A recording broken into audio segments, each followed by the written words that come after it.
বন্ধুরা আজ নিয়ে এসেছি আমি আপনাদের জন্য ফটকা বিরিয়ানি। হাঁড়ি বিরিয়ানি, ডেস্কি বিরিয়ানি, কড়াই বিরিয়ানি, পাতিল বিরিয়ানি, সব বিরিয়ানি তো খাওয়াচ্ছিস। তাহলে ফটকা বিরিয়ানি আমি কিভাবে তৈরি করি দেখা যাক। প্যানের ভিতর দিয়ে দিচ্ছি তেল দিয়ে গরম করে দিয়ে দিচ্ছি পেঁয়াজ কুচি, লঙ্কা কুচি, আদা বাটা, রসুন বাটা দিয়ে একটু নেড়ে চেড়ে কষিয়ে নিয়ে দিয়ে দেবো স্বাদ মতো লবণ, দিয়ে দেব আগে থেকে ধুয়ে রাখা মাংসগুলো দিয়ে ভালো করে নেড়ে চেড়ে ঢেকে দেব মিনিট 10 মতো।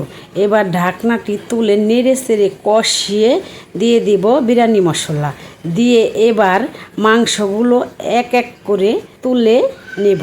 বন্ধুরা আমার ভিডিওটি যদি ভালো লেগে থাকে তাহলে সাবস্ক্রাইব করে আমার পাশেই থাকুন। ওই তেলে দিয়ে দিব চাউল, এবার চাউলের ভিতরে লবণ, বিরিয়ানি মশলা দিয়ে ভালো করে কষিয়ে আগে থেকে কড়া গরম জল দিয়ে নেড়ে চেড়ে চাউলটাকে 100 থেকে 80 ভাগ ফুটিয়ে নেব। এবার একটি বাটিতে 2 চামচের মতো জল দিয়ে 1 চামচ ইস্ট দিয়ে প্রয়োজন মতো আটা নিয়ে একটু লবণ নিয়ে সরিষার তেল নিয়ে অল্প করে একটু জল দিয়ে গোলাটি করে আমি ফটকার জন্য ডোটা করে নেব। এবার একটু তেল মাখিয়ে 10 মিনিটের জন্য রেস্টে রেখে চলে যাব আবার রান্নাঘরে।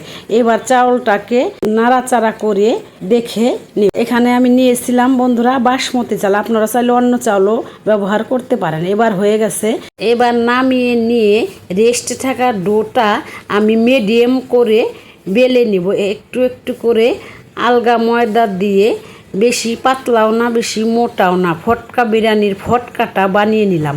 এবার ওই বিরিয়ানির চাউলগুলো দিয়ে দিব, এবার দিয়ে দিব কষানো মাংসগুলো দিয়ে ফটকা বিরিয়ানির ফটকাটা ভালো করে ভাজ করে নেব।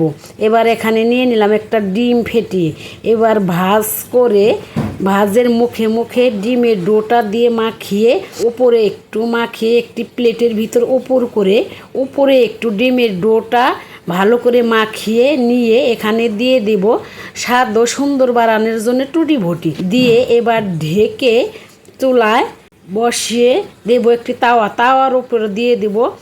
এবার তাওয়ার উপর বসিয়ে দেব ফটকা বিরিয়ানির ফটকাটা। এবার 10 মিনিট পর ঢাকনাটি তুলে দেখেন বন্ধুরা ফটকা বিরিয়ানি রেডি। এবার আপনার পছন্দ মতো পরিবেশন করতে পারেন এবং ফটকা বিরিয়ানির ফটকাটাও কিন্তু বন্ধুরা খাওয়া যায়। এইভাবে একবার হলেও বাসায় বানিয়ে খেয়েই দেখুন কি মজাই না লাগে। অবশ্যই বানিয়ে খেয়ে দেখে কমেন্ট করে জানাবেন।